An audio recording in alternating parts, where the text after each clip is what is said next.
Hello hi आदाब और सत श्री अकाल। और एक बार फिर से आ गया हूँ मैं आप लोगों के बीच, आपका हमरा चैप्टर लेकर आया हूँ दोबारा से सीपीआर कंपल्सरी रेडियो, लेकिन इस बार एंटरटेनमेंट सेक्शन लेकर आया हूँ। तो काफ़ी बातें आज हम करेंगे अतीत के झरोकों से, यानी कि यादों के झरोकों से लेकर। बने हुए मेरे साथ ज्ञानवाणी 90.4 मेगाहर्ट्ज कम्युनिटी रेडियो पर आप लोग। आइए शुरुआत करते हैं। सफ़ेद आलीशान इकराम जहाँ सजती थी सितारों की महफिलें, कहानी बलराज साहनी के बंगले की। बलराज साहनी उन कलाकारों में से जो सामाजिक सरोकार से जुड़ी फिल्मों के साथ ही कमर्शियल फिल्मों में भी सक्रिय थे। हिंदी सिनेमा की हस्तियों के आलीशान बंगले की कहानियों में आज जो कहानी है वो है इस खास सीरीज की पिछली कहानियों से अलग। ये आलीशान बंगला खुद किरदार है जिसके बनने के बाद आप उस अभिनेता की जिंदगी में बहुत कुछ बदल गया था। और ये बंगला था बेमिसाल एक्टर बलराज साहनी का। सारी की सारी खबरें आप लोगों के पास लेकर आता हूँ किसी हिंदी के माध्यम से।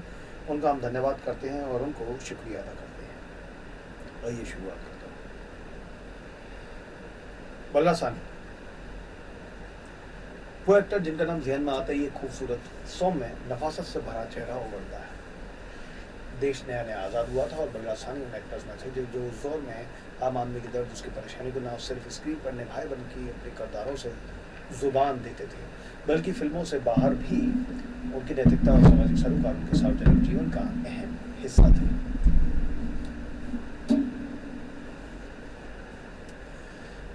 भेरा में उनका जन्म हुआ था।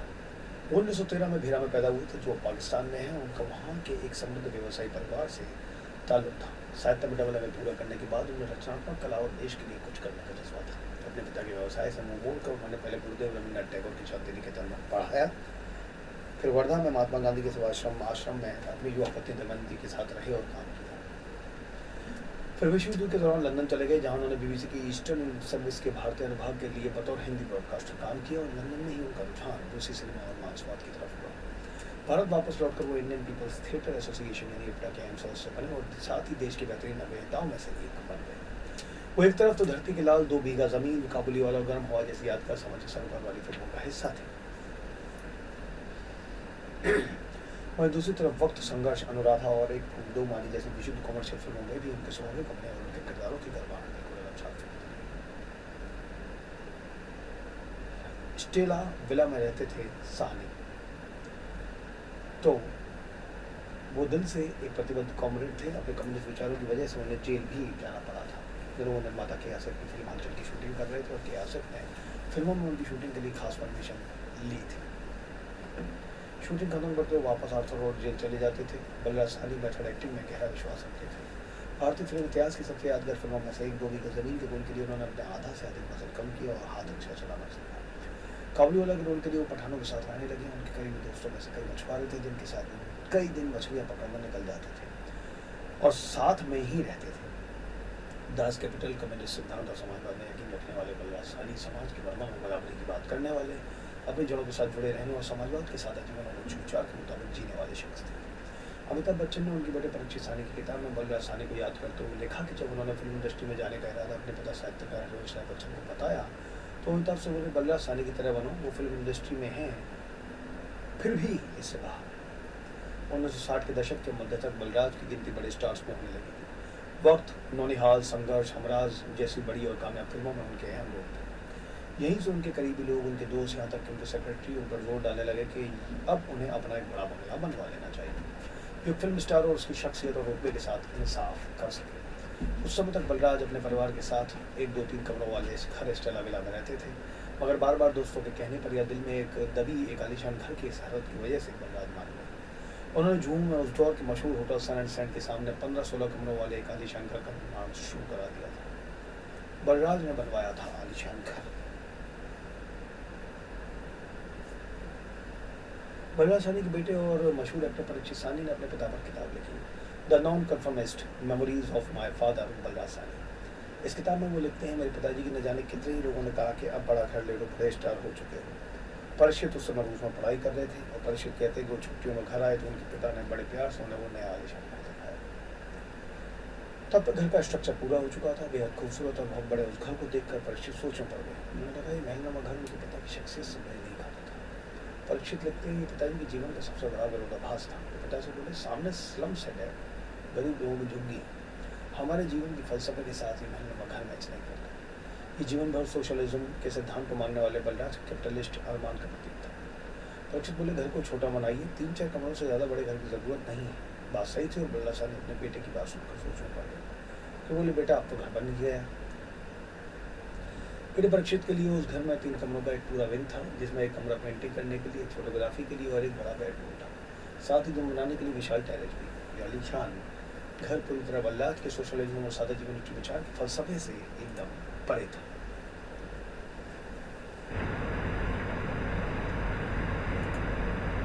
परीक्षित सानी कहते हैं कि रूस में उन्हें इस घर से जुड़ा एक बड़ा सपना आया और उनके ज़हन में बात रह गई कि इस घर में कुछ अपशगुन होने वाला है।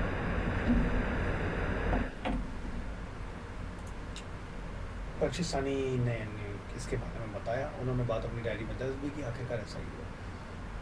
इस नए घर में कई त्रासदियाँ। इस सफ़ेद बंगले को बिरला सानी ने नाम दिया इकराम, यानी इज्जत या प्रतिष्ठा। शुरुआत में इस घर में यादगार महफिलें भी जमी।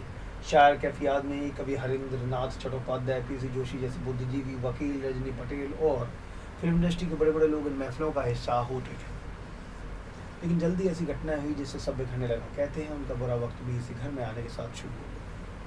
पहली पत्नी के गुजरने के बाद घर के एक युवा नौकर की भी यहाँ अचानक मृत्यु हो गई। जीवन में ऐसी कई घटनाएं हुई जिन्होंने बर्दाश्त को तोड़ कर रख दिया। परीक्षित कहते हैं इस नए घर में एक के बाद कई त्रासदियाँ हुई।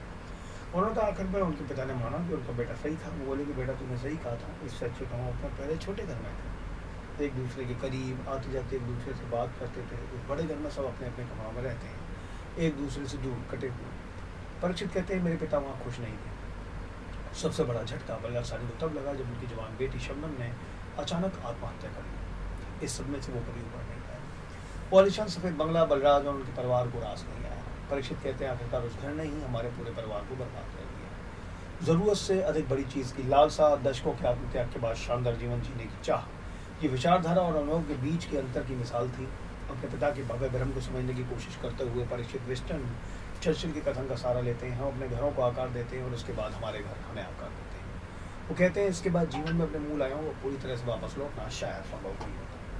बलराज के छोटे भाई और जाने माने साहित्यकार विष्णु सानी ने भी अपनी जीवनी में लिखा, जब बलराज मार्क्सवादी बने तो उनके मन में पीड़ित मानवता के प्रति प्रतिबद्धता की भावना जाग उठी। ऐसे व्यक्ति आसानी से खुद को उस क्षेत्र की घिनौनी वास्तविकता से नहीं जोड़ सकता जहाँ कला को छूट मिलती है और पैसे का मूल्य पर बल होता है।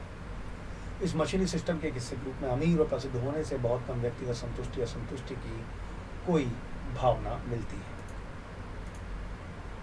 अपनी आखिरी फिल्म गर्म हवा के लिए बलराज को एक ऐसे दृश्य के लिए शूट करना पड़ा जिसमें फिल्म में भी निभाया गया उनके किरदार की बेटी की भी आत्महत्या कर लेती है। उन्होंने इस दृश्य को शूट कर लिया, मगर शायद इस दृश्य ने जख्मी को वापस आना कर दिया था। वो आलीशान घर को छोड़कर पंजाब में जाकर रहना चाहते थे। उनके भाई विष्णु सानी ने लिखा कि बलराज जी ने फिल्म कार्य में काफ़ी कटौती कर दी ताकि वो लेखन में अधिक समय दे सके। उन्होंने पंजाब में एक छोटी सी झोंपड़ी भी खरीदी, उसकी मरम्मत कराई और उसे ठीक से सजाया ताकि वो पंजाब में लंबे समय तक जा सके और रह सके।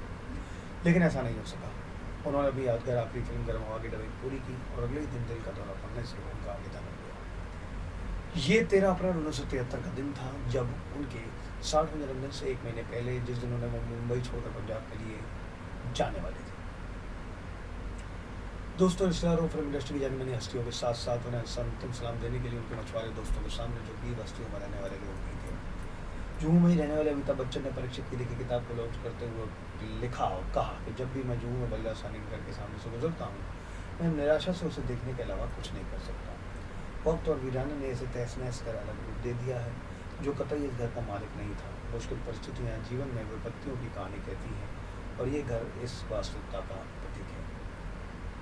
खुद परीक्षित सानी कहते हैं कि जब वो उस घर के आगे से गुजरते हैं तो अपनी आंखें बंद कर लेते हैं। बलराज सानी का वो आलीशान घर इकराम वक्त के थप्पड़े सहता हुआ बुरी हालत में अब भी अपनी जगह खड़ा है। ये घर उनकी दूसरी पत्नी और बेटी सनोवर के हिस्से में आया, लेकिन अपनी दौर में मुंबई के सबसे आलीशान बंगलों में रहा इकराम अब जर्जर हालत में और अपने अंदर सानी परिवार की दास्तान को समेटे हुए हैं। बने रहिएगा हम लोगों के साथ 91.90.4 मेगाहर्ट्ज़ कम्युनिटी रेडियो 91.4।